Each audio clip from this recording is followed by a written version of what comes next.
Hi, welcome to another edition of Ask GTS. Today, our question comes from an insurance coordinator who states, "My job is to track claims not paid, and I find that I'm always having to resubmit claims with more information. Help! I'm drowning in EOBs." Guess what? I have a secret, and that secret is that insurance companies don't want to pay on dental claims.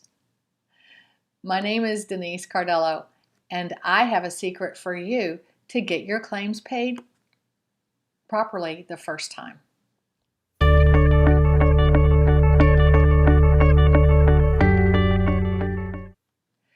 My secret for getting claims paid correctly the first time is for you to submit them right the first time. Don't laugh. It happens all the time. I see people sending claims off with their fingers crossed, or even insurance coordinators that are trying to fight the system by not sending x-rays or other information until it's requested. Who is this hurting? It's hurting the office because it's delaying payment of your insurance claims. Most insurance claims clearinghouses will warn you if an insurance company requires additional information for specific procedures. My advice? Heed those warnings. Here are some other tips for proper claim submission the first time. Verify that you're sending claims to the right place. Really? Is that even a question? The patient telling you that they have Cigna insurance is not proper verification. You're going to want to go to the website or even have an automated service that can tell you that the patient does indeed have Cigna insurance.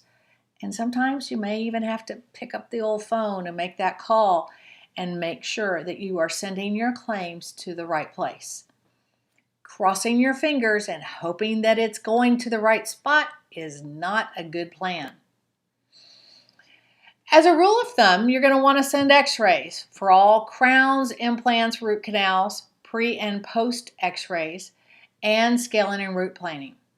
Scale and root planing also requires sending a perio chart. Narratives should accompany major treatment, and this should be the information that's included in the clinical notes. When putting a narrative on a claim, remember there's only 150 character spaces that can be submitted electronically, so be very concise with your verbiage. All crowns need to be documented, whether it is initial or replacement crowns. If it's a replacement, that means the date of the initial placement needs to be included on the claim. You're not allowed to guess or make up a date. If the information isn't in your records, then you're going to need to get the patient to help you determine the date the initial crown was placed. A lot of times, by explaining to the patient that their insurance won't pay unless you give a date for the crown, the initial crown, the patient is more likely to work with you. And ideally, this information should be included in the clinical notes. So if you make it a part of the clinical note template, sometimes you'll be surprised and find that it's there. There are insurance companies like Cigna that only pay on a crown once the permanent crown is seated. You're going to want to keep track of this and then let the insurance company know once that crown is seated, once the patient does come back and have the crown seated. Many times they'll accept the seat date over the phone, so you could always try that as well. Insurance companies aren't fun to deal with. They've become the norm in most dental offices. Learning to deal with them so that your money is collected quickly will prevent you from drowning in unpaid EOBs.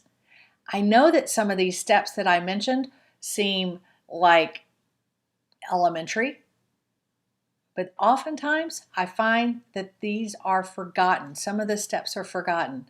So go ahead and grab onto those, make a note of it, and include this information when you're sending out your dental insurance claims.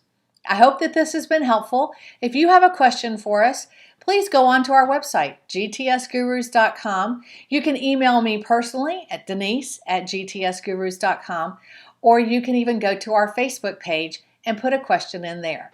Until next time, we'll see you later.